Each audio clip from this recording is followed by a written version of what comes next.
ക്രിസ്തുവിൽ പ്രിയരെ, വചനയാത്രയിലേക്ക് സ്വാഗതം. ഇന്നത്തെ വിചിന്തന വിഷയം വിശുദ്ധ യോഹന്നാൻ്റെ സുവിശേഷം 21-ാം അധ്യായം 20 മുതൽ 25 വരെയുള്ള പത്രോസും വത്സല ശിഷ്യനും സുവിശേഷത്തിൻ്റെ പൊതു ഉപസംഹാരവുമാണ്.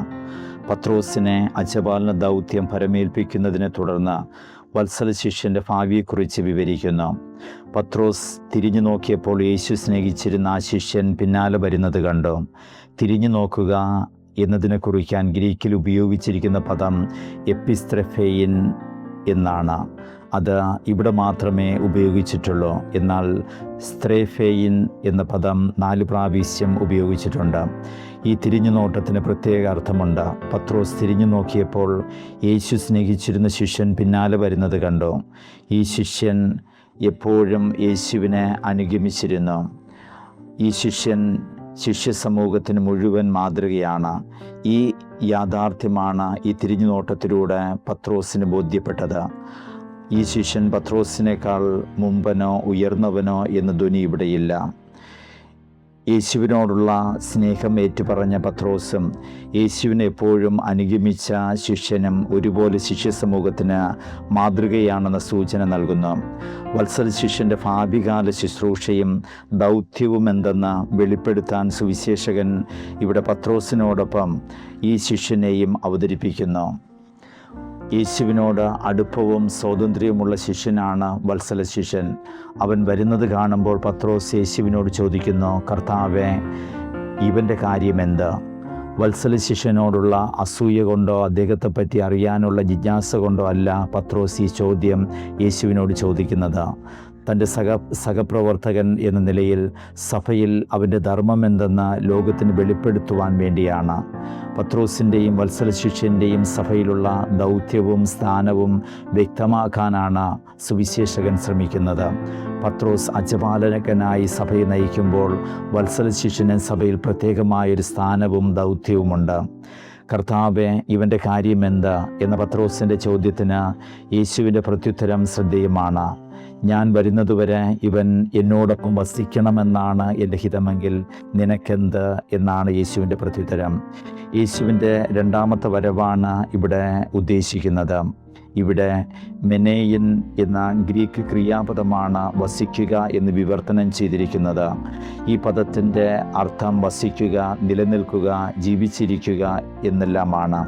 വിശുദ്ധ യോഹന്നാൻ്റെ ദൈവശാസ്ത്രത്തിലെ വളരെ പ്രധാനപ്പെട്ട പദമാണ് മെനേയിൻ എന്നത്. യേശുവും ശിഷ്യനും തമ്മിലുള്ള ഗാഢമായ ഐക്യവും അന്തർവാസവും കൂട്ടായ്മയും ആത്മീയ സഹവാസവും സൂചിപ്പിക്കുന്ന പദമാണിത്.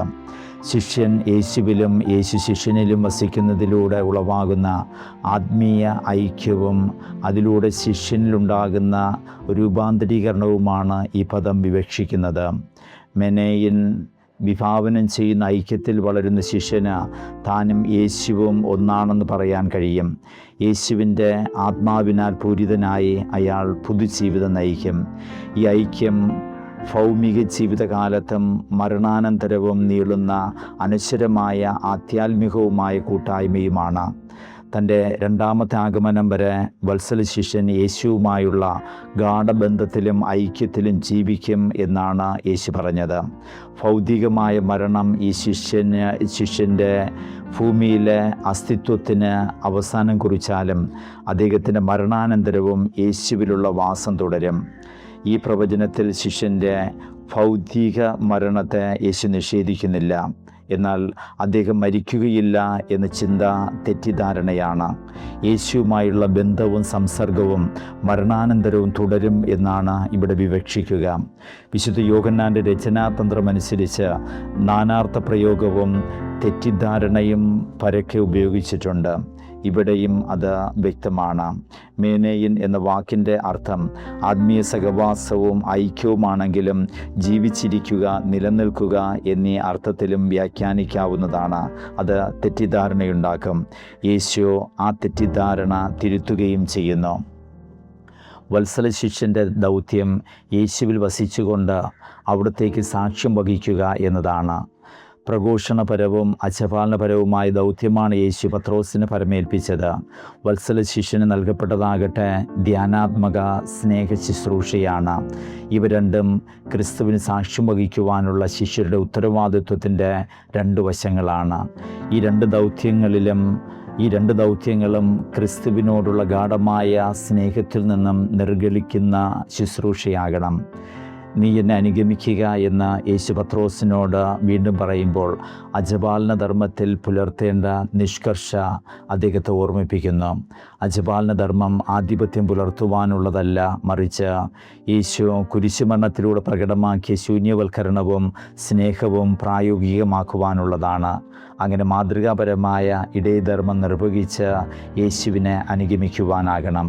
ഇന്നത്തെ തിരുവചനത്തിൽ നാം കേൾക്കുക, ഉയർത്തെഴുന്നേറ്റ യേശു തൻ്റെ 2 ശിഷ്യന്മാർക്ക് ദൗത്യമേൽപ്പിക്കുന്ന ഭാഗമാണ്. അവർ വിശുദ്ധ പത്രോസും വിശുദ്ധ യോഹന്നാനും. വിശുദ്ധ പത്രോസ് യേശുവിലുള്ള പരിപൂർണ സ്നേഹം പ്രഖ്യാപിക്കുന്നു. യേശു പത്രോസിനെ സഭയുടെ അജപാലനകനായി ദൗത്യമേൽപ്പിക്കുന്നു. യേശു തൻ്റെ വത്സല ശിഷ്യനായി വിശുദ്ധ യോഹന്നാന് മറ്റൊരു ദൗത്യം ധ്യാനാത്മക സ്നേഹ ശുശ്രൂഷ പരമേൽപ്പിക്കുന്നു. അത് സുവിശേഷ രചനയിലേക്ക് നയിക്കുന്നു. വിശുദ്ധ യോഹന്നാനെ പോലെ യേശുവുമായിട്ടുള്ള ഗാഢബന്ധത്തിലും സ്നേഹത്തിലും വർദ്ധിക്കുവാനുള്ള കൃപയ്ക്കായി നമുക്ക് പ്രാർത്ഥിക്കാം. ദൈവം നമ്മെ അനുഗ്രഹിക്കട്ടെ.